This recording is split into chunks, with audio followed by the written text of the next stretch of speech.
তো আজকে আমরা বেরিয়ে পড়লাম আমার নতুন গাড়ির নাম্বার প্লেট লাগাতে, আমি আর আমার বন্ধু মিলে। তো চলো, আমরা এখন বেগমপুর যাব। আমার বেগমপুর থেকে গাড়িটা নেওয়া, আমরা এখন ডানকুনি পার করছি। তোমরা দেখতেই পাচ্ছ এটা হচ্ছে ডানকুনি। তো এখন আমরা ডানকুনি টোল প্লাজাটা পার করছি। এটার পরে আমাদের বেগমপুর ঢুকবো আমরা। শোরুমটা তোমরা দেখতেই পাবে। তো আমি যেখান থেকে গাড়িটা নিয়েছি সেটা হচ্ছে নূর অটো সেন্টার, তোমরা দেখতেই পাচ্ছ। তো আজকে আমাদের অনেক রাত্রি হয়ে গেছে এখানে আসতে। তো এবার চলো, আমার পুরোনো গাড়িটাই সামনে রাখা আছে, 220 গাড়ি।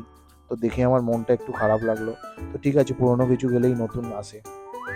তো আমার হন্ডা এসপিটা খুব কাজের গাড়ি, তাই জন্য আমি এই গাড়িটা নিলাম। এখন আমাদের কাগজপত্রের কর্ম চলছে, সই সাবত হয়ে গেছে। এখন আমাদের নাম্বার প্লেটটা লাগাবে এদেরই শোরুমে। তো চলো, এখন নাম্বার প্লেটটা লাগাচ্ছে, দেখতেই পাচ্ছ।